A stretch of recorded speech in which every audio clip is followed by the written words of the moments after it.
संसद के मॉनसून सत्र में केंद्र सरकार ने लेबर रिफॉर्म से जुड़े 3 विधेयक लोकसभा में पेश किए, जिसमें सोशल सिक्योरिटी कोड 2020 भी शामिल है। सोशल सिक्योरिटी कोड में कई नए प्रोविजंस जोड़े गए, लेकिन इसमें ग्रेच्युटी को लेकर जो प्रोविजन है, जो प्रावधान है, वो गौर करने लायक है। इसमें कहा गया है कि ग्रेच्युटी 5 साल की जगह 1 साल में मिल सकती है। फिक्स टर्म के लिए काम करने वालों को इससे फायदा मिलेगा। आसान भाषा में समझे तो कॉन्ट्रैक्ट बेसिस पर काम करने वाले कर्मचारियों का कॉन्ट्रैक्ट कितने भी दिन का हो, उन्हें सैलरी के आधार पर ग्रेच्युटी का भुगतान किया जाएगा। निजी और सरकारी क्षेत्रों में काम करने वाले दोनों ही तरह के कर्मचारी इसमें कवर होते हैं। हालांकि सोशल सिक्योरिटी कोड 2020 को अभी संसद के दोनों सदनों में मंजूरी मिलना बाकी है। इसके बाद ही ये कानून बनेगा। कानून बनने के बाद ही इसकी बाकी की तमाम जानकारियां सामने आएंगी।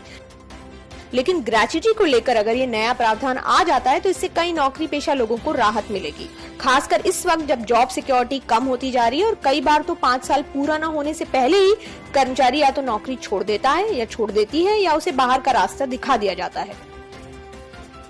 ऐसे में कर्मचारियों को उनके ही हिस्से की ग्रेच्युटी का फायदा नहीं मिल पाता। शायद यही वजह है कि कई लोग अभी तक ठीक से समझ नहीं पाए कि ग्रेच्युटी होती क्या है। ग्रेच्युटी वो रकम है जो कर्मचारी को संस्था या एम्प्लॉयर से मिलती है। मौजूदा नियम के मुताबिक इसके लिए आपको एक संस्थान में कम से कम 5 साल नौकरी करनी पड़ती है। 4 साल 11 महीने में नौकरी छोड़ने पर भी ग्रेच्युटी नहीं मिलेगी। आमतौर पर ये रकम तब दी जाती है जब कोई कर्मचारी नौकरी छोड़ता है या उसे नौकरी से हटाया जाता है या फिर वो रिटायर होता है। ये सब कुछ 5 साल के बाद। किसी वजह से कर्मचारी की मौत हो जाती है या दुर्घटना की वजह से उसे नौकरी छोड़नी पड़ती है तो उस स्थिति में उसे या उसके नॉमिनी को ग्रेच्युटी की रकम 5 साल से पहले मिल जाती है। ग्रेच्युटी एक्ट 1972 रूल्स के मुताबिक ग्रेच्युटी की रकम अधिकतम 20 लाख रुपए तक हो सकती है। ग्रेच्युटी पर मिलने वाली टैक्स छूट भी 20 लाख से ज्यादा नहीं मिलती। अब बात करते हैं ग्रेच्युटी को कैलकुलेट करने के फॉर्मूले के बारे में। ये फॉर्मूला तय करने के लिए कर्मचारियों को 2 कैटेगरी में बांटा गया है। पहली कैटेगरी में वो कर्मचारी आते हैं जो ग्रेच्युटी पेमेंट एक्ट 1972 के दायरे में आते हैं। ग्रेच्युटी पेमेंट एक्ट 1972 के दायरे में आने का मतलब है आप ऐसी संस्था में काम करते हैं जब पिछले 12 महीने में एक दिन में कम से कम 10 लोगों ने काम किया। वहीं दूसरी कैटेगरी में वो कर्मचारी आते हैं जो एक्ट से बाहर है। एक एक्ट के बाहर होने का मतलब है वो लोग जो ऐसी संस्था में काम करते हैं जहाँ 10 से कम लोगों ने काम किया। दोनों ही केस में ग्रेच्युटी की कैलकुलेशन अलग अलग है। एक्ट में आने वाले कर्मचारियों के लिए ग्रेच्युटी की रकम पता करने का फॉर्मूला कुछ इस तरह है। Last drawn salary multiply by tenure of working multiply by 15 divided by 26। Last drawn salary का मतलब है आखिरी सैलरी जो आपने हासिल की, जिसमें शामिल है basic salary plus DNS allowance plus कोई कमीशन जो आपको अगर मिलता हो तो। इस फॉर्मूले में महीने में 26 वर्किंग डेज को माना जाता है और उसी के आधार पर 15 दिन का औसत निकालकर कर्मचारी को भुगतान किया जाता है।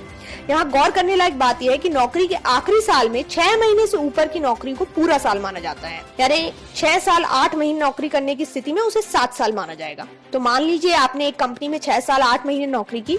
नौकरी छोड़ने के दौरान आपका मूल वेतन 15,000 रुपए महीना था, तो ऐसी स्थिति में फॉर्मूले के अनुसार जो आपको ग्रेच्युटी मिलेगी वो है करीब 60,000 रुपए।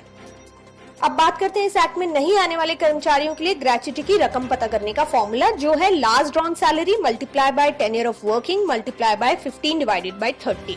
इस फॉर्मूले में महीने में 30 वर्किंग डे मानकर कर्मचारियों को 15 दिन का औसत निकालकर भुगतान दिया जाता है। इस तरह के कर्मचारियों के लिए नौकरी के आखिरी साल में 12 महीने से कम की अवधि को नहीं जोड़ा जाता। तो अगर कर्मचारी ने 6 साल 8 महीने काम किया तो उसे 6 साल ही माना जाएगा। तो अगर आपने कंपनी में 6 साल 8 महीने नौकरी की, नौकरी छोड़ने के दौरान मूल वेतन 15,000 था और जिस कंपनी में आप काम करते हैं वो एक्ट के दायरे में नहीं आती, तो ऐसी स्थिति में फॉर्मूले के अनुसार जो आपको ग्रेच्युटी मिलेगी वो होगी 45,000 रुपए। जाहिर तौर पर जो एक्ट में नहीं आते उन्हें एक्ट में आने वाले कर्मचारी के मुकाबले कम ग्रेच्युटी मिलती है। मृत्यु होने पर ग्रेच्युटी का भुगतान नौकरी की अवधि के आधार पर दिया जाता है, जहां अधिकतम 20 लाख रुपए तक की रकम दी जाती है।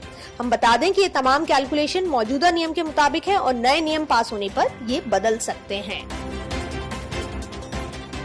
Presenting B News app available on Google Play and App Store. Download it now.